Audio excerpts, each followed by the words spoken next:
Berjumpa kembali dalam Inspirasi Keluarga bersama saya Jarod Wijanarko dari Happy Holy Kid.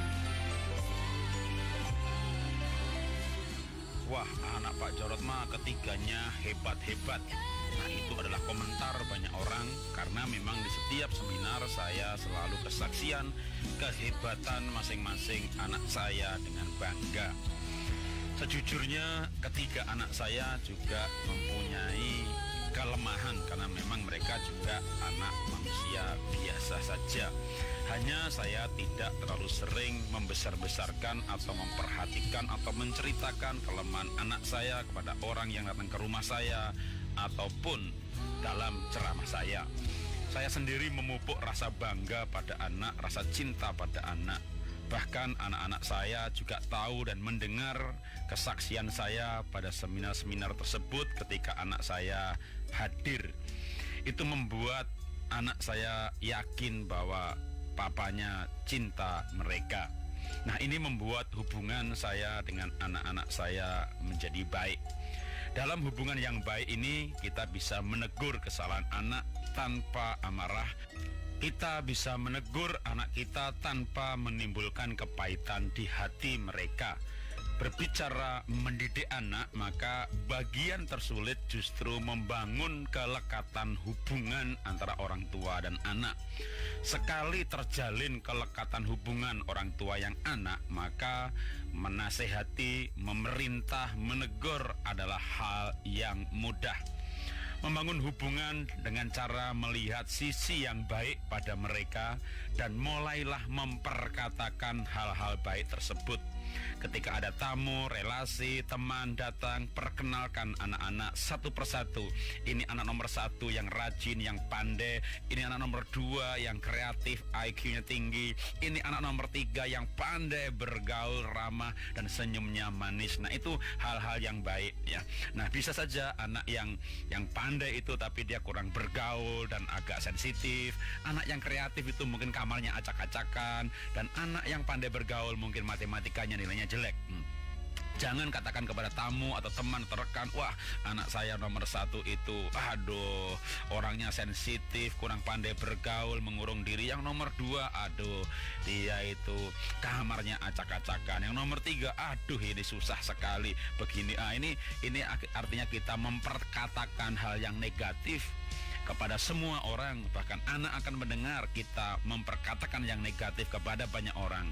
Dia akan minder, malu, tertutup, luka hati dan sebagainya. Memang mereka punya kelemahan, tapi kalau kita memperkatakan hal-hal yang positif, maka sesungguhnya ada kuasa di dalam memperkatakan hal-hal yang positif. Bahkan itu lingkungan anak kita, suasana, keadaan akan menjadi positif seperti yang kita katakan.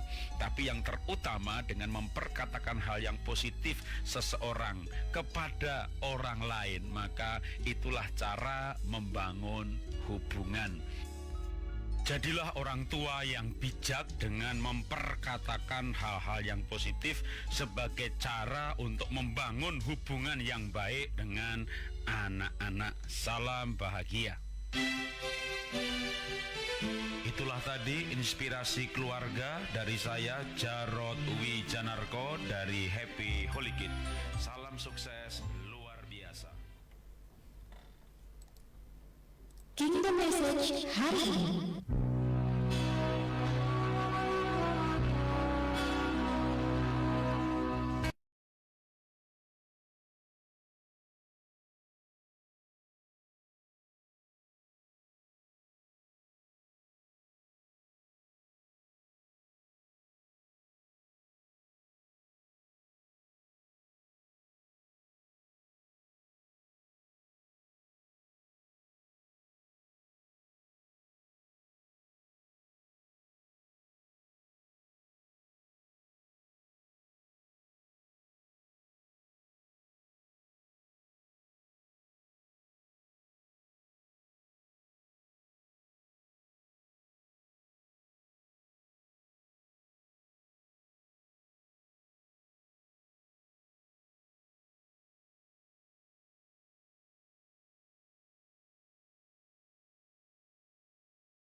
Kristus bisa bersama-sama berpartisipasi di malam hari ini. Silakan dokter untuk membahas tuberkulosis ini, apa sebenarnya penyakit ini dan bagaimana penularannya. Ya. Monggo. Baik, selamat malam Pak Bob dan mempelai Kristus dimanapun berada. Kita berjumpa kembali dalam program Pojok Sehat ini. Pada hari ini kita akan membicarakan tentang tuberkulosis. Aduh, kenapa kok tema yang diangkat kok kuno ya Pak Bob ya? Ya, kenapa kuno? Karena penyakit ini sebetulnya sudah ada sejak puluhan atau bahkan kalau dihitung-hitung itu ratusan tahun yang lalu. Cukup lama dan ini masih menjadi problem dunia karena sampai saat ini penyakit ini belum berhasil dieradikasi. Bahkan pada tanggal 24 Maret kemarin pada hari Kamis seluruh dunia sebetulnya itu diperingati sebagai World TB Day atau Hari TB Dunia. Tanggal 24 Maret. 24 Maret. Ya, 24 Maret. Setiap 24 Maret itu diperingati sebagai Hari TB sedunia. Jadi di situ harus dibangun kesadaran kembali kepada kita dan masyarakat sekitar tentang bahwa TB ini masih ada. Dan satu hal yang harus digarisbawahi bahwa TB ini tidak main-main. Indonesia itu juara dunia ketiga. Peringkat 3 sedunia terhadap kasus TBC ini. Sehingga Indonesia itu masih disebut sebagai negara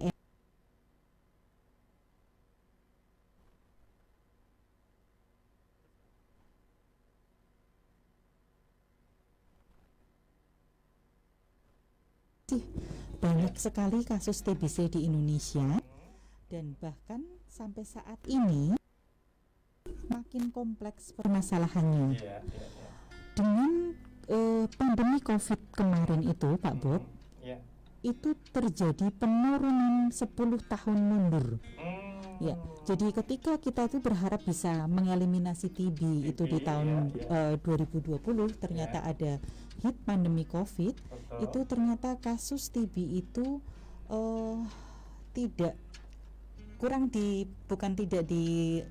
bukan tidak diabaikan, tetapi mungkin resource kita saat itu sedang sibuk menangani pandemi. Tenaga kesehatan sibuk menangani pandemi sehingga agak teralihkan.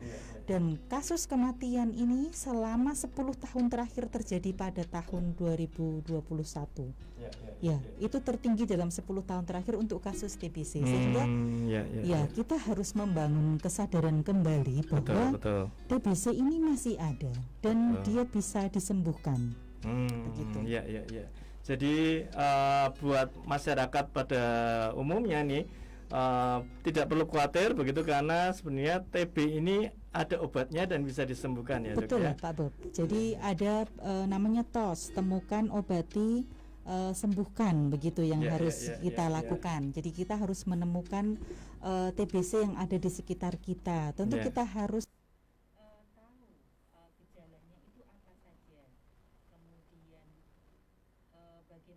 cara kita melakukan pengobatan. Nah, untuk TBC ini dia disebabkan oleh kuman namanya Mycobacterium tuberculosis. Kumannya kuman bakteri Mycobacterium tuberculosis ini berhasil ditemukan oleh Bapak Robert Koch tahun 1882. Beliau berhasil mengisolir kuman ini, bahwa bakteri ini, dan memang bakteri ini unik. Kenapa dia sulit sekali diobati? Karena ternyata dia itu tahan asam, tahan berbagai macam pengobatan. Sehingga kenapa untuk terapi TBC ini kita butuh obat yang cukup banyak. Dalam jangka waktu tertentu. Kenapa harus begitu? Karena itu tadi terkait dengan sifat si bakterinya. Jadi kalau misalnya saya meminjam istilah dari teman saya yang seorang dokter mikrobiologi klinik, beliau menyampaikan kalau misalnya bakteri lain itu seperti kayu kering, bakteri Mycobacterium tuberculosis ini seperti kayu yang basah. Kayu yang kering ini bisa kita obati dengan obat antibiotik cepat terbakar. Kalau yang tuberkulosis ini harus dalam pengobatan yang rutin lama, Rutin, harus ya, kita ya, gempur ya, terus ya, menerus ya, supaya dia bisa mati, Mati, begitu. ya, ya. Sehingga itu tadi butuh pengobatan yang cukup banyak, ada minimal 4 macam obat yang Ya. diberikan dan juga dalam jangka waktu tertentu. Itu Pak Bob. Baik, sebelum kita bertanya lagi tentang pengobatan nih dok ya, sebenarnya tanda-tandanya bagaimana nih dok? Ya. Untuk pasien yang terkena bakteri itu mungkin ada tanda-tanda yang bisa dokter jelaskan. Ya, baik, terima kasih Pak Bob. Jadi ada namanya gejala klinis dalam kita curiga sebagai dokter tenaga kesehatan atau nanti masyarakat awam mungkin bisa setelah mendengar siaran ini mulai paham bahwa satu, bila ada pasien yang batuk lama lebih dari 2 minggu. Kemudian yang kedua ada penurunan berat badan yang tidak jelas. Yang ketiga rasanya badannya kok lesu, letih, lemah, harus ditemukan bersamaan seperti itu. Dan juga tadi nafsu makan yang menurun. Biasanya gejalanya tidak khas seperti itu memang. Jadi kalau batuk lebih dari 2 minggu, penurunan berat badan, letih, lesu dan keringat malam. Ya. Berarti tidak boleh meremehkan batuk begitu ya dok. Betul, ya. 2 minggu harus segera diperiksakan. Betul, begitu, ya? apalagi pada populasi tertentu Pak Bob. Jadi misalnya pada pasien-pasien diabetes, itu kekebalan tubuhnya lebih rentan, lebih rendah dibanding orang yang tidak diabetes. Bila batuk lebih dari 2 minggu, sebaiknya segera kita tentukan ini TBC atau bukan. Begitu. Atau pada anak-anak. Nah, kalau pada anak-anak gejalanya juga biasanya kok tadi itu tidak mau, berat badannya tidak naik, demam sumeng-sumeng, nggak demam tinggi, nah kayak gitu. Kadang-kadang nggak batuk-batuk pada anak-anak. Ya, sebaiknya memang kalau misalnya kok beratnya nggak naik-naik pada anak-anak, segera dibawa ke dokter atau fasilitas kesehatan yang bisa. Untuk penularannya sendiri, bakteri ini mudah ditularkan atau masyarakat mudah terkena, terjangkit itu untuk daerah-daerah tertentu, atau memang ini di iklim tropis semua bisa terjadi atau mengalami bakteri ini, terkena bakteri ini? Bisa Pak Bob, jadi bisa terjadi penularan dimanapun. Penularan dari bakteri Mycobacterium ini adalah melalui droplet. Jadi sama seperti COVID. Jadi dia menular melalui droplet. Jadi ketika ada seseorang yang mengidap penyakit TBC paru dan pasien tersebut membatukkan atau bersin atau meludahkan dahaknya, nah dahaknya itu akan memancarkan si kuman basilnya itu tadi. Dan si basil itu kalau dia tinggal di suatu tempat yang lembab, tidak kena pencahayaan, sirkulasinya tidak baik, dia akan tumbuh di situ. Dan dia akan lebih mudah rentan menular pada tempat-tempat dengan kepadatan yang cukup tinggi, misalnya pada Nyun Sewu, penjara, rutan, kemudian asrama. Jadi risiko penularannya tinggi apabila di tempat tersebut sirkulasi udara dan pencahayaannya tidak cukup baik.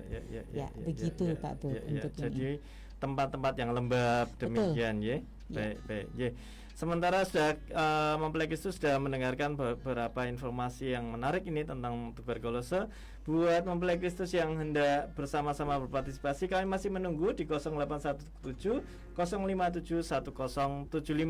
Silakan mempelai Kristus bisa bertanya, bisa menanyakan, ada hal-hal yang ingin ditanyakan terkait dengan tuberkulose ini. Baik dokter, kita akan lanjut dokter.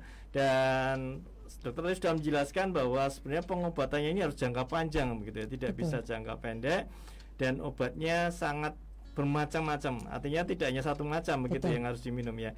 Itu kenapa terjadi seperti itu, Dok? Ya, seperti saya sampaikan tadi, kenapa itu kembali lagi kepada sifat bakterinya. Jadi pengobatan TBC itu terbagi menjadi 2 fase, Pak Bob, kalau boleh saya sampaikan. Jadi ada namanya fase intensif dan fase lanjutan. Fase intensif itu ada 4 obat yang diminum setiap hari. Kemudian jumlah obatnya sesuai dengan berat badan pasien. Jadi yang lebih sisi positifnya dari saat ini adalah sudah dibuat suatu kemasan, suatu sediaan namanya fixed dose combination atau kombinasi dosis terpadu. Jadi 4 macam obat itu sudah dibuat dalam satu tablet. Nah, berapa diminumnya tergantung dari berat badan si pasien. Oh, begitu. Ya, kenapa butuh 4 macam antibiotik? Nah, itu tadi. Jadi kembali lagi ke sifat si Mycobacterium itu tadi, bahwa kita perlu suatu kuman atau bakteri itu punya dinding. Nah, punya dinding sama punya inti sel. Nah, supaya obat ini bisa masuk ke dalam, harus ada yang bekerja untuk buka dindingnya dulu. Dan karena dia sifatnya liat, itu makanya sampai dibutuhkan 4 bulan pertama itu untuk membukai si dindingnya itu, supaya inti selnya dia bisa kita matikan istilahnya, supaya dia tidak bisa berkembang biak. Begitu Pak Bob. Ya, jadi memang harus terus menerus. Dengan sekarang ada kemudahannya karena model yang 4 obat ini sekarang sudah menjadi bisa disatukan begitu ya. Betul, ya. Dengan kombinasi menurut acuan atau parameternya adalah berat tubuh begitu ya. Betul. Luar Kalau biasa. kombinasinya tetap sama Pak Bob, ininya. Jadi jenisnya tetap sama, hanya berapa tablet yang diberikan itu tergantung dari berat badannya pasien. Misalnya berat saya misalnya 60, pasti akan berbeda dengan mereka yang beratnya 40 begitu ya. Tapi obatnya jumlah macam obatnya jenisnya itu sama. Jadi ada namanya rifampicin, isoniazid, pirasinamid sama etambutol. Kemudian itu pada 2 bulan pertama dan 4 bulan berikutnya rifampicin sama isoniazid. Itu yang harus diminum setiap hari. Ya, ini kan budaya saya terutama. Kadang-kadang untuk minum obat ini kan pertama kadang-kadang sering lupa, terus gampang ke. Betul. Nah, ini bila terjadi nih Dok, kita sudah minum terus ternyata ada bolong-bolongnya, itu gimana Dok? Ya, ini kita membuka celah terhadap namanya kekebalan obat, resistensi obat Pak. Jadi untuk TBC ini sampai ada kita namakan PMO atau pengawas menelan obat. Jadi ada pengawas menelan obat biasanya oleh anggota keluarga terdekat yang memastikan pasien tersebut betul-betul menelan obatnya. Jadi kalau dulu itu cuma dikasihkan, tapi kadang-kadang ada yang disembunyikan di mana tidak diminum. Nah, untuk kita mencegah supaya si TB ini menjadi nantinya resisten atau kebal pengobatan, karena kuman ini juga pinter, nanti akan kita bicarakan lebih lanjut lagi. Nah, dan juga untuk memastikan si pasien itu bisa sembuh dari TB, itu makanya ada namanya PMO, pengawas menelan obat. Di situ pentingnya kepatuhan memang terhadap terapi ini, Pak Bo. Jadi PMO ini fungsinya mengawasi orang penderita TB agar bisa menelan obat itu setiap hari begitu ya. Betul Pak Bob. Dipastikan ya. Itu berarti anggota keluarga biasanya. Ya, biasanya bisa anggota keluarga terdekat atau memang kalau tidak ada bisa kader kesehatan. Begitu, yang selalu mengingatkan sudah minum obat belum hari ini begitu ya. Baik. Dan kalau tadi dokter sudah mengatakan kalau sampai ada bolongnya itu bisa menimbulkan akibat efeknya ada resisten itu dia. Betul. Jadi begini Pak Bob, ibaratnya sebuah rumah, si bakteri ini kita mau gempur temboknya. Nah, kita baru mau obat si 4 yang pertama ini sudah bekerja nih, menggempur obat ini sudah hampir masuk, tiba-tiba tukangnya nggak datang lagi, nggak gempur lagi. Nah, si bakterinya bukannya terus diem aja, dia berusaha nambal. Nah, nambalnya itu juga dengan bentuk yang sesukanya dia, sehingga ketika tukangnya nanti datang kembali, dia sudah kesulitan kembali untuk membuka tembok itu. Kalau kita boleh mensederhanakan konsep resistensi obat. Ilustrasinya seperti itu ya. Betul. Berarti sangat pandai sekali nih bakterinya. Betul, makanya sekarang ini kita juga sedang menghadapi namanya TB MDR atau TB XDR. Apakah TB itu? Jadi TBC yang kebal terhadap pengobatan yang sudah diberikan saat ini, yang program yang saat ini, sehingga pengobatannya menjadi lebih kompleks. Jenis obatnya harus ditemukan antibiotik yang lebih baru. Ada panduannya berbeda lagi pengobatannya. Dan dengan nanti angka kalau sudah makin banyak yang kena TB MDR, TB kebal obat, dia bisa menularkan ke orang lain dengan varian yang sama. Nah, itu yang lebih berbahaya, Pak Bob. Jadi Wah, di luar situ. biasa. Iya, betul. Ya, jadi sangat berbahaya sekali para pendengar Mempelai Kristus sekalian tentang bakteri TB ini yang luar biasa pandainya. Ketika kita telat minum obat itu ternyata sangat fatal akibatnya, sehingga tadi dokter sudah jelaskan ada TB kebal obat begitu ya, Betul. dokter ya. Dan itu membuat harus mencari obat yang lebih baik lagi begitu ya. Betul. Artinya yang lebih baru untuk bisa mengempur lagi ya. Dan memang peran PMO tadi sangat-sangat penting buat para penderita TB begitu ya. Nah, cuma kadang-kadang di masyarakat ini kan stigmanya kan jadi setiap ada orang yang terkena TB kan malah tidak diingatkan untuk minum obat, tapi malah dijauhi, Dok. Betul. Iya. Ini bagaimana, Dok? Iya. Jadi saya harapkan juga setelah mendengarkan siaran ini Mempelai Kristus tidak melakukan hal tersebut karena sebetulnya seperti yang saya sampaikan tadi, Indonesia itu adalah endemis TB. Iya. Nomor 3 tadi ya, Dok, Iya, ya? nomor 3 sedunia. Jadi Luar biasa. ada namanya TB primer. Jadi seseorang itu terkena TBC tapi daya tahan tubuhnya bagus, TB-nya itu jadi laten atau dorman. Dia tidur di dalam tubuh kita.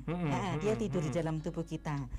Nah, ketika suatu saat kita terkena sesuatu penyakit, misalnya diabetes atau pasien-pasien HIV, yang TB yang dulunya itu diam saja di dalam tubuhnya bisa bangkit kembali. Jadi Bapak Ibu juga jangan mendiskriminasi pasien yang terkena TBC karena bisa jadi di dalam tubuh Bapak Ibu itu Mempelai Kristus sudah ada kuman TB-nya, tapi karena sistem kekebalannya masih bagus, masih bisa untuk melawan begitu. Menidurkan begitu ya. Bisa menidurkan. Jadi kayak bungkus dulu, kayak dibungkus dalam suatu selaput supaya enggak dia berhasil dikumpulkan di suatu tempat, kayak dibentuk suatu selaput gitu, supaya dia nggak keluar.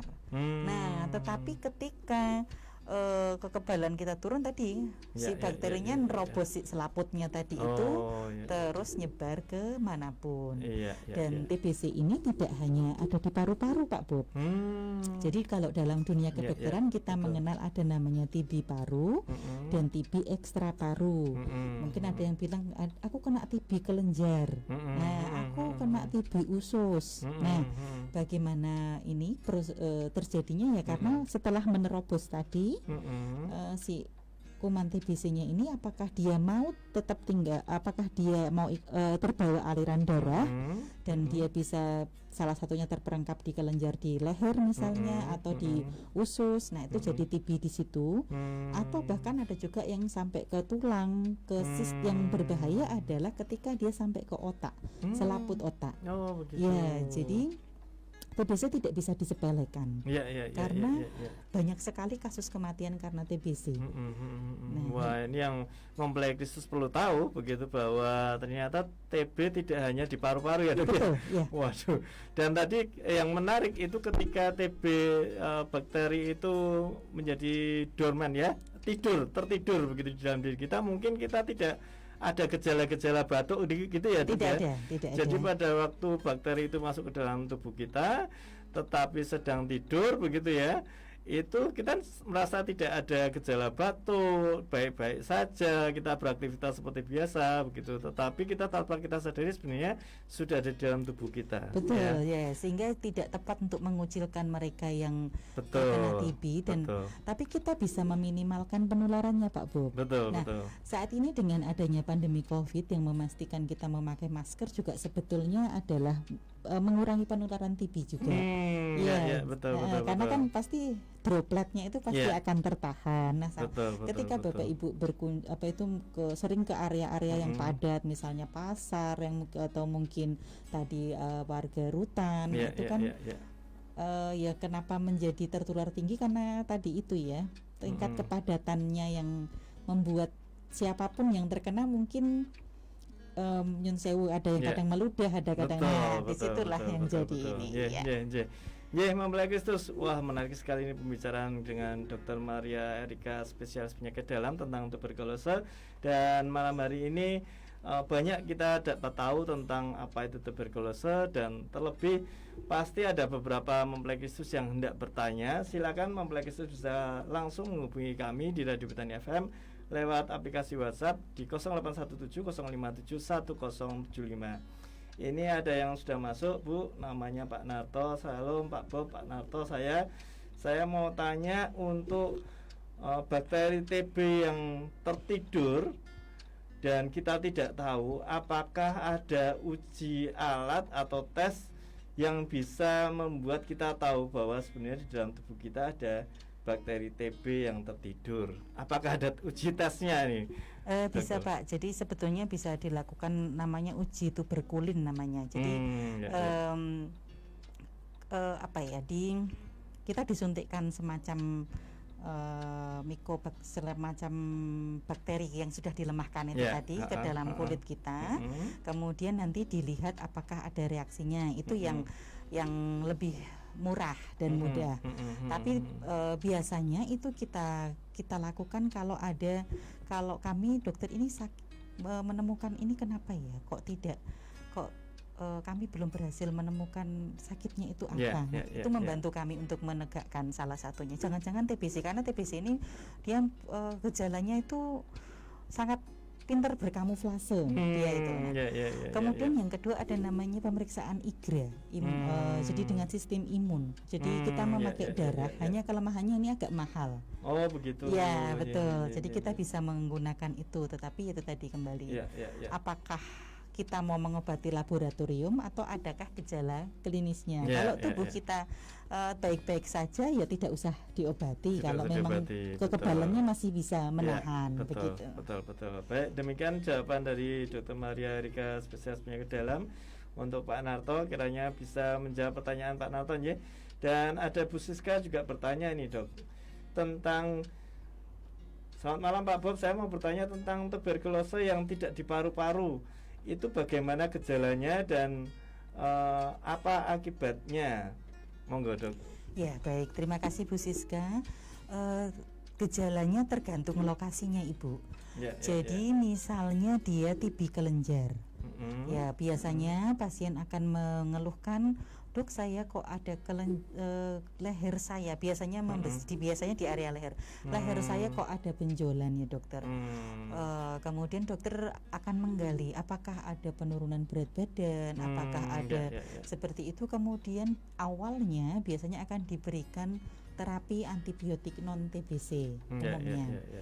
Dan apabila pasien tersebut mau, dilakukan suatu pemeriksaan namanya biopsi jarum halus. Bisa aspirasi jarum halus atau biopsi. Jadi bisa diambil jaringannya sedikit, kemudian diperiksa ke laboratorium patologi anatomi untuk memastikan benjolan ini apa. Nah, dari situ nanti kita akan bisa membaca, oh ternyata bacaannya biasanya jaringan nekrosis dengan granulasi kaseosa, biasanya seperti itu. Oh, ini karena TBC. Nah, ketika ditemukan laporan patologi anatomi seperti itu, menjadi dasar bagi kami dokter yang di lapangan klinisi untuk memberikan terapi pasien sesuai temuan yang ditemukan tadi. Kemudian misalnya TBC-nya ada di otak. Nah, ini yang berbahaya, TB meninges. Nah, ini biasanya pasien demam tinggi. Kemudian lehernya sakit ketika digerakkan, kaku kuduk namanya. Nah, itu kami harus memeriksa cairan dari namanya cairan di lumbu spinal. Jadi jadi dokter biasanya spesialis saraf akan melakukan pengambilan cairan dari tulang belakang, kemudian cairannya itu nanti akan diperiksa. Kalau memang dari analisa cairan tersebut bahwa ini disebabkan karena TBC, ya diberikan pengobatan TBC. Ini bisa mengancam jiwa yang untuk TB otak ini, sehingga harus biasanya pasien-pasien sudah ditemukan ketika di rumah sakit. Tapi kalau yang umum terjadi di masyarakat itu adalah TB kelenjar yang seringnya. Dan ketika ditemukan TB di luar paru, kami juga harus melihat apakah ada TB parunya. Nah, begitu. Karena kalau TB di luar paru dia tidak menularkan ke orang lain. Nah, TB kelenjar itu dia tidak menular. Tapi kalau dia disertai dengan TB paru, nah itu dia berpotensi menularkan. Makanya kami akan mengedukasi lebih baik, jangan meludah, jangan seperti itu. Betul. Baik, luar biasa penjelasannya, Dok. Terima kasih, harapannya juga bisa menjelaskan Bu Siska yang bertanya ini tentang TB yang di luar paru-paru. Ternyata sangat berbahaya, Dok ya. Iya, betul. Mengerikan. Betul. Oke, tetap harus waspada, mempelai Kristus. Dan ini sudah ada yang masuk lagi untuk Saudara Jerry. Selamat malam, saya Jerry. Saya mau bertanya Pak Bob, apakah ada hubungannya bakteri TB ini dengan kebiasaan merokok? Monggo, silakan. Ya, baik, terima kasih Pak Jerry. Begini Pak Bob, jadi untuk merokok sendiri itu sebetulnya kita sudah memberikan jejas atau perlukaan terhadap saluran pernafasan kita. Sehingga kondisi parunya itu sudah tidak bagus. Ketika di situ kondisinya sudah ada jejas, ketika terkena kuman TBC ada di luar dan kebetulan terhirup oleh perokok, ya karena tentaranya sudah tidak bagus, dia lebih beresiko. Kecuali kalau tentaranya itu baik-baik saja, sistem pertahanan tubuh kita dia mungkin bisa lebih mudah mengeliminasi. Itu. Ibaratnya ilustrasinya rumahnya sudah dalam kondisi yang juga sudah tidak baik lagi, temboknya sudah agak kobong, sudah agak reot dan itu kemasukan lagi jadi lebih mudah masuk bakteri itu dan lebih mudah berkembang biak. Betul, Pak Bob. Begitu sudah jadi hubungannya dengan rokok adalah seperti demikian. Kiranya bisa menjawab dengan jelas untuk Saudara Jerry. Dan kita akan sama-sama terlebih dahulu mendengarkan sebuah tembang begitu sebelum kita lanjutkan perbincangan yang menarik ini. Dan kiranya mempelai Kristus tetap stay tune di Radio Betania FM 107,7 Holy Family Station. Kita nikmati sebuah tembang terlebih dahulu.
107,7 Radio Petani FM Holy Family Station dipancar luaskan dari Jalan Jenderal Sudirman 105 Salatiga. Generasi unggul wujudkan Indonesia tangguh. Shalom, kembali bersama Bob dalam acara Pose Pojok Sehat bersama Dr. Maria Rika, spesialis penyakit dalam. Dan malam hari ini kita sudah banyak tahu tentang tuberkulose. Ternyata hal-hal yang seharusnya kita bisa antisipasi sejak dini ya, terkait dengan apa yang dinamakan tuberkulose ini kadang-kadang kita terlupakan gitu ya. Tadi dokter sudah menyampaikan 2 minggu batuk itu sudah harus diperiksakan ya dok ya. Jangan sampai dibiarkan bahkan tanpa ada pengobatan ya. Tentu ini sangat menjadi peringatan buat kita. Dan Indonesia masuk ke peringkat 3 ya, kasus TB terbesar sedunia. Waduh, ini juga perlu dicermati nih agar bagaimana TB ini bisa berkurang di negara kita tercinta. Nah, sebenarnya dari kasus ini ada yang bertanya, dok, sebenarnya golongan mana saja yang sangat riskan terkena tuberkulose? Monggo dok, bisa dijawab. Baik, terima kasih Pak Bob dan mempelai Kristus dimanapun berada. Golongan mana saja yang rentan terkena tuberkulose? Yang pertama adalah mereka yang lansia atau usianya di atas 60 tahun. Yang kedua adalah pasien-pasien diabetes. Yang ketiga adalah pasien-pasien dengan gagal ginjal yang harus cuci darah seperti itu. Kemudian yang keempat adalah mereka yang tinggal atau bekerja atau berada di suatu tempat yang padat, kemudian sirkulasi tidak baik. Nyun sewu misalnya tadi saya bilang di hutan atau di pabrik dengan konsentrasi ini yang banyak begitu. Ini seperti itu. Kemudian kalau pada yang tidak kalah pentingnya adalah pasien-pasien HIV. Jadi saat ini ada program itu tadi, setiap pasien HIV harus dicek apakah dia ada TBC-nya, dan setiap pasien TBC harus dicek apakah dia ada HIV-nya. Seperti yang beberapa waktu yang lalu kita bicara tentang HIV ya Pak Bob ya. Jadi ada kebalikannya, itu adalah populasi rentan yang sebaiknya lebih waspada terhadap kuman TBC ini. Jadi yang pertama tadi apa dok?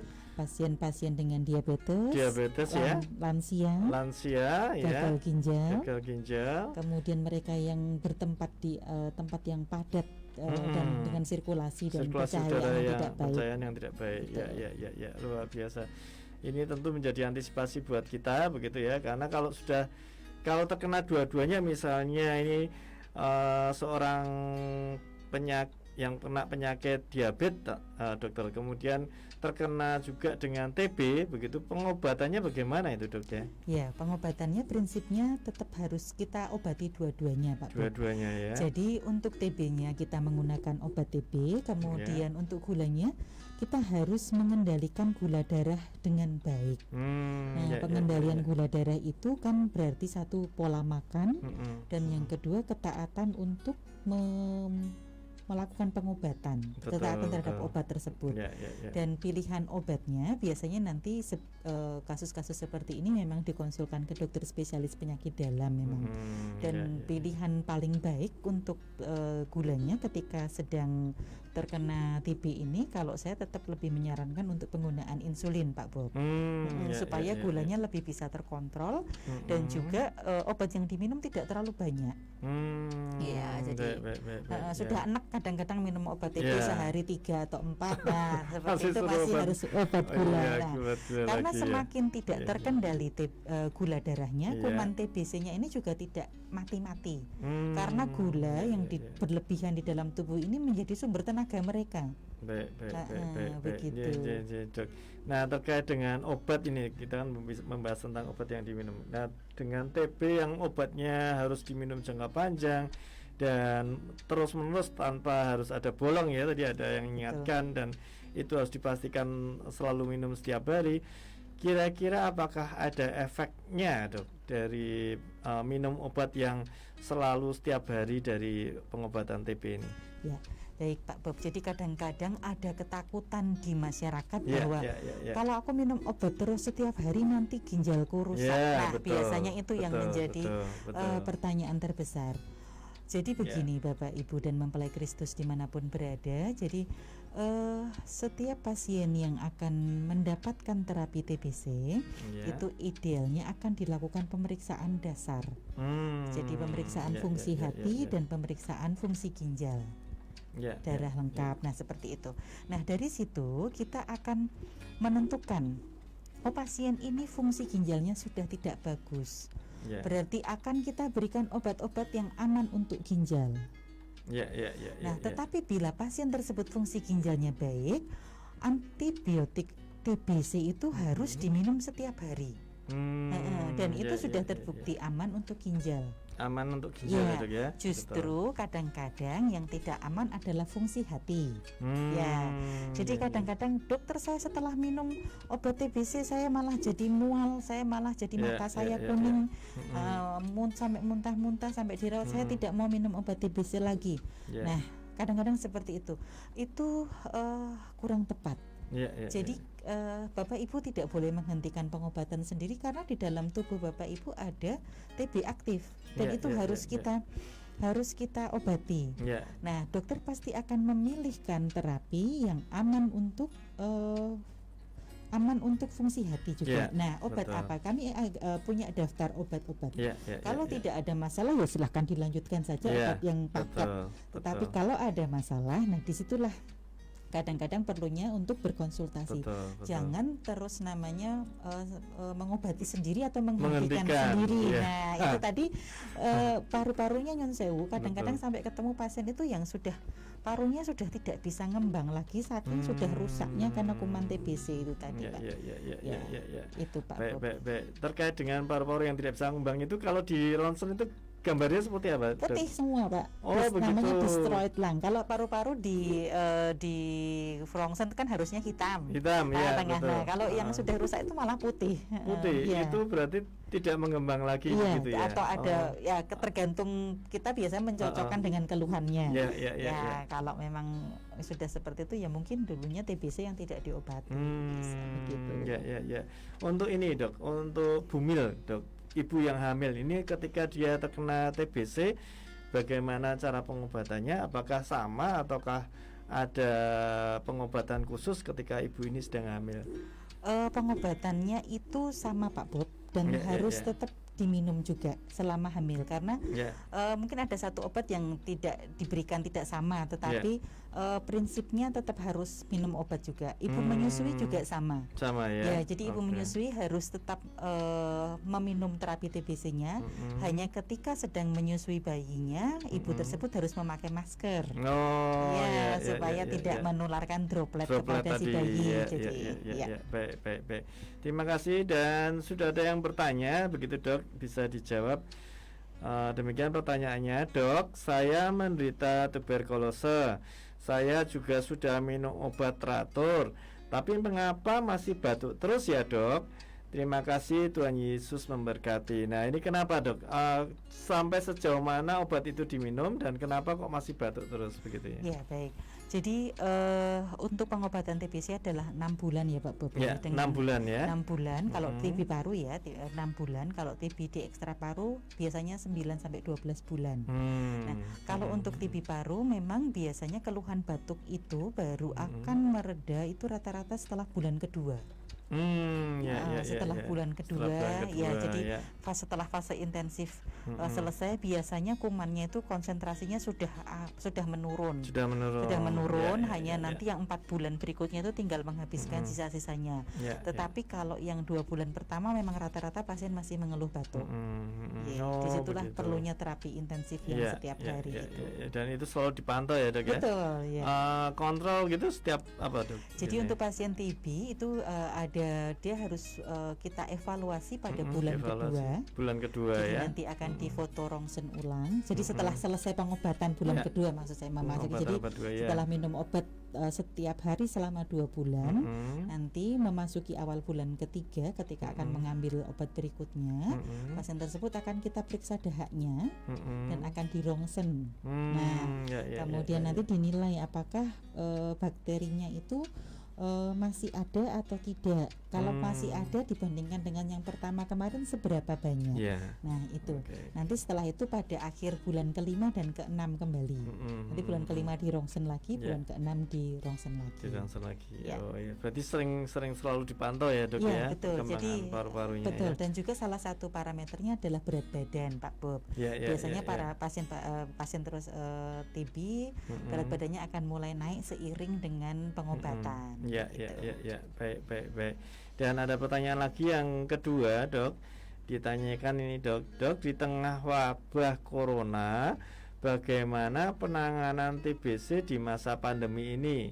Apakah sama sebelum masa pandemi atau berbeda dengan masa pandemi? Monggo dok. Kalau yang dimaksud dengan penanganan mungkin prinsipnya tetap sama. Tetap sama ya? Ya, tetapi seperti saya sampaikan tadi, selama pandemi ini memang angka temuan TB-nya menjadi menurun karena memang SDM-nya terkonsentrasi untuk melawan si COVID ini. Sehingga tadi di awal tadi kematian tertinggi dalam 10 tahun terakhir karena TBC itu terjadi pada tahun kemarin 2021. Padahal biasanya kasus TB yang meninggal itu tidak sebanyak itu dan Indonesia kembali mundur 5 tahun terhadap angka capaiannya. Artinya misalnya seharusnya mencapai 10 begitu, ini malah mundur gitu kembali ya. Jadi maka peringkatnya terus naik ke peringkat ketiga itu. Iya, betul. Ya. Ini pasca pandemi ya berarti ya, setelah pandemi kemarin selama pandemi ini. Betul. Itu penyebabnya kenapa dok? Apa karena memang sudah banyak yang fokus ke pandemi sehingga tidak terpantau atau gimana? Bisa juga. Jadi atau juga masyarakat takut untuk ke karena keluhannya kan batuk. Betul. Nanti aku dikira positif, COVID. Padahal penyebab batuknya TB. Betul. Jadi itu tadi bisa juga karena tadi itu tadi ketakut dari sisi pasien, dari sisi Pasienkes mungkin saat itu kemarin memang kami 2021 itu terus terang kewalahan sekali dengan kasus COVID sehingga upayanya lebih dikerahkan ke situ Pak Bob. Sampai mundur 5 tahun memulai Agustus.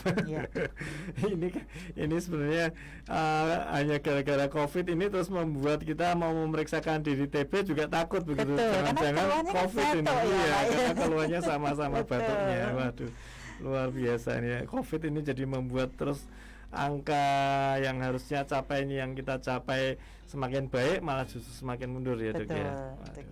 Ya, Mempelai Kristus kembali saya membuka untuk line pertanyaan di 081705710075 atau Mempelai Kristus yang menyaksikan lewat Facebook Betani FM 107,7 MHz bisa langsung bertanya di kolom komentar atau lewat WhatsApp yang tadi nomor saya sampaikan. Monggo silakan bisa ditanyakan. Dokter, ini ada yang masuk lagi nih. Saya Widi, Pak Bob, saya mau bertanya kepada Dokter Maria. Baik Pak Widi, selamat malam dok. Saya adalah penyintas TBC yang sudah sembuh. Wah, puji Tuhan Pak Widi, malam hari ini ada yang sudah sembuh dan bisa bersaksi gitu. Memang untuk penyakit TB perlu kesabaran dan perlu disiplin tinggi untuk bisa sembuh. Saya juga banyak bergumul dan banyak hal yang menjadi pantangan saya yang biasa saya lakukan tidak saya lakukan. Terima kasih buat informasi TB di Betani FM 107,7. Oke, enggak bertanya ini. Ini hanya bersaksi bahwa sudah bisa sembuh. Berarti memang bisa sembuh total. Bisa sembuh total, Pak Bob. Jadi jangan khawatir, jangan takut juga. Untuk yang tidak sakit TB ya jangan di stigma. Ya. Jadi penyakit TB ini bukan terus tidak ada obatnya, tetapi ada obatnya. Tadi dokter sudah katakan, cuma perlu disiplin dan perlu kesabaran begitu karena jangka waktunya panjang begitu ya. Melelahkan, membosankan kadang-kadang kalau dari pasien. Iya. Baik Pak Widi, terima kasih yang sudah memberikan semangat ini. Semoga para pasien TB tetap bersemangat ya, karena Pak Widi sudah membuktikan bahwa sudah sembuh. Nah, kalau yang sudah sembuh begini gimana, Dok? Apakah ada perawatan lanjutan supaya tidak terkena lagi atau bisa kambuh lagi seperti penyakit kambuhan gitu, Dok? Bisa. Kalau ditanya bisa kambuh lagi, bisa. Bisa, Pak. ya. Jadi ketika terkena kembali juga bisa. Namanya reinfeksi. Itu bisa. Reinfeksi. Ya, Ya, jadi ya. makanya ketika kami menanyakan pasien itu apakah sudah pernah pengobatan TBC sebelumnya, itu menjadi bagian dari pertanyaan kami. Karena nanti pengobatannya bisa jadi berbeda. Oh, Ya, begitu. dan bagaimana apakah kami harus menggali lebih lanjut? Apakah kemarin itu sampai dinyatakan sembuh atau menghentikan sendiri? Nah, itu nanti ya membedakan pengobatannya. Ya. Dan kembali lagi kepada yang TB kebal obat tadi. Jadi saat ini memang sebagian kalau di Salatiga itu bisa kita lakukan namanya pemeriksaan tes cepat molekuler atau GenExpert untuk melihat apakah TBC-nya itu kebal obat. Nah, seperti itu. Nah, jadi kalau di Salatiga di Rumah Sakit Paru Aryo Wirawan bisa kita kirimkan sampelnya untuk melihat itu tadi. Nah, kembali lagi tadi apakah bisa terkena, apakah bisa sakit kembali, bisa kalau terkena. Betul, ada infeksi kembali masih bisa. Makanya tetap harus untuk pasien-pasien yang risiko tinggi menjaga gula darah dengan baik, kemudian hindari area-area yang padat dan berkerumun tadi. Begitu Pak Bob. Baik. Terima kasih dokter. Kiranya banyak memberikan info kepada mempelai Kristus. Ini ada yang masuk lagi. Shalom Pak Bob, saya Pak Agung. Ya, oke. Pak Bob, saya sangat tertarik dengan TBC. Saya sudah menghentikan kebiasaan saya merokok begitu. Tetapi kenapa saya masih bisa kena TB? Padahal saya sudah berhenti rokok lebih dari 5 tahun. Tapi kenapa masih bisa kena TB? Ini pertanyaan. Sebenarnya TB itu bukan penyebabnya dari rokok, bukan dari rokok. Monggo Dok, mungkin bisa dijelaskan. Baik, terima kasih mempelai Kristus dimanapun berada. Jadi bukan karena rokok kemudian seseorang terkena TBC, tetapi tadi sudah disampaikan bahwa dengan merokok itu memang sudah terlanjur areanya itu sudah tidak bagus. Nah, prinsipnya kalau terkena TBC berarti ada tertular atau mendapatkan dari mana yang tidak kita ketahui. Betul. Atau memang kalaupun sudah tidak merokok tapi ternyata ada diabetes. Begitu. Jadi atau mungkin sering ke tempat-tempat yang tadi itu padat, kemudian sirkulasi tidak baik. Jadi yang memungkinkan kita untuk terkena si kuman tadi dan daya tahan kita tidak cukup bagus, akhirnya bermanifestasi sebagai penyakit TBC. Baik paru ataupun di luar paru. Baik. Memang berarti bukan penyebabnya dari rokok ya Dok ya? Bukan, tetapi rokok tadi saya sebutkan. Betul. Baik. Dan ada satu lagi Pak Bob, saya dari Ustia. Ustia itu kalau di sini usia setia Bu. Jadi para jemaat yang sudah lanjut usia begitu.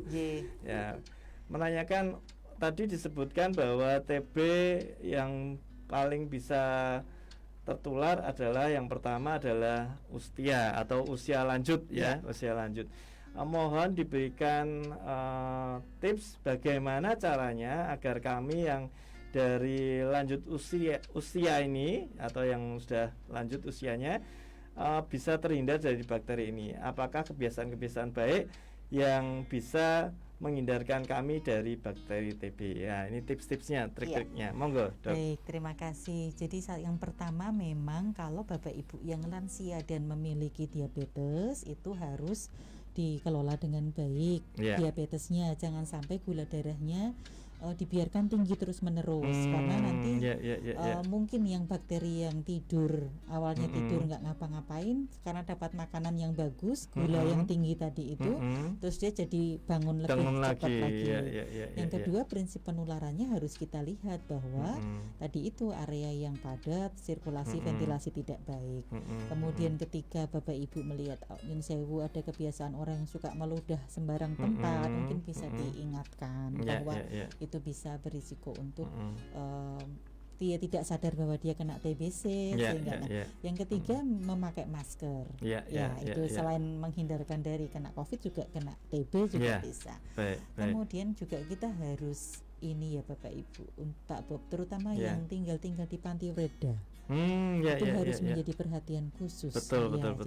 Di Panti Werda, di layanan-layanan ini, sehingga ketika ada yang terkena TBC, memang sebaiknya diingatkan betul untuk dalam 2 minggu pertama itu wajib betul-betul diawasi menelan obatnya. Karena kalau Panti Werda kan pasti lansia, dan juga mungkin agak banyak ya Pak ya. Kita tergantung Panti Werdanya memang seperti apa sirkulasi dan ventilasinya. Kemudian perlu diingatkan tadi kebiasaan meludahnya, batuk dan meludahnya. Jadi demikian penjelasan Dr. Maria Erika, spesialis penyakit dalam, tentang untuk yang usia lanjut usia lanjut ini makan bergizi ya Pak Bob. Betul. Pokoknya cukup, tetap dikontrol makannya supaya kadar gulanya juga baik, begitu ya. Kemudian yang kedua tetap dilihat kondisi lingkungannya, jangan sampai lembab, begitu ya. Tadi juga untuk yang sudah terkena ya harus tetap minum obat itu dengan disiplin, begitu ya Dok ya. Betul. Dan terkait dengan tadi dokter menyinggung di panti-panti Werda, tentunya juga masalah ruangan dan kamar itu pasti juga menjadi perhatian ya. Agar selalu ada sirkulasi udara dan selalu ada sinar matahari. Luar biasa. Terima kasih dokter, dan saya coba cek lagi ya Dok, apakah ada yang masih bertanya. Oke, sepertinya di tempat saya tidak ada ya. Di Facebook juga tidak ada. Terima kasih buat para mempelai Kristus yang sudah berpartisipasi malam hari ini. Dan tentu Pose Pojok Sehat dari Radio Betani FM 107,7 ini akan mencoba selalu hadir di hari Sabtu pukul 7:30 hingga 8:30 malam. Dan minggu depan Dr. Widodo yang akan datang. Betul. Bergantian dengan Dr. Maria. Dr. Widodo spesialis penyakit dalam akan banyak bercerita nanti di minggu depan bersama kami dari Radio Betani FM. Dan mempelai Kristus yang sudah mengikutinya dari awal, terima kasih, dan yang sudah berpartisipasi. Tentunya bagaimana kita mencoba menghindari bakteri tuberkulosis ini, ada 1 patah 2 patah kata dari dokter untuk mengimbau bagaimana ini sikap kita sebagai masyarakat ini menghadapi bakteri ini. Silakan dokter. Ya, bagi masyarakat yang belum tidak terkena, kita harapkan bisa mencegah itu tadi, mencegah supaya tidak tertular dengan meningkatkan daya tahan tubuh, kemudian menghindari area-area yang padat, kemudian pastikan di dalam rumah atau lingkungan sekitar kita ventilasi dan sirkulasinya baik. Pencahayaan, jadi ventilasi dan pencahayaannya baik. Kemudian untuk yang sudah terkena, jangan berkecil hati, penyakit ini bisa disembuhkan dan memang butuh dukungan dari keluarga terdekat dan juga mungkin masyarakat sekitar supaya tidak mengucilkan, bahkan justru menyemangati supaya TB-nya bisa disembuhkan. Barangkali itu Pak Bob yang akan saya garis bawahi malam. Terima kasih Dr. Maria Erika, spesialis penyakit dalam yang sudah banyak memberikan informasi penting buat kita. Harapannya mempelai Kristus bisa tetap menjaga kesehatan ya, dan jangan lupa tetap protokol kesehatan itu menjadi penting buat kita ya. 5M, memakai masker, mencuci tangan, menjaga jarak, mengurangi mobilitas dan menghindari kerumunan. Kiranya mempelai Kristus tetap selalu diberkati dalam kesehatan, dan kita berjumpa lagi di hari Sabtu mendatang di edisi Pose Pojok Sehat selanjutnya. Tuhan Yesus memberkati. Silakan Mbak Kris. Ya, terima kasih Pak Bob dan juga Dr. Maria yang kemudian sudah menyampaikan informasi yang bermanfaat ya. Dan juga terima kasih untuk mempelai Kristus yang sudah setia mendengarkan acara Pose Pojok Sehat. Dan tentunya kami akan kembali lagi minggu depan ya, di hari Sabtu di jam yang sama di acara Pojok Sehat ini. Terima kasih mempelai Kristus. Akhir kata kami harus pamit. Di frekuensi 107,7 Radio Betani FM Holy Family Station yang dipancarluaskan dari Jalan Jenderal Sudirman 105 Salatiga. Generasi unggul, wujudkan Indonesia tangguh. Tuhan Yesus memberkati.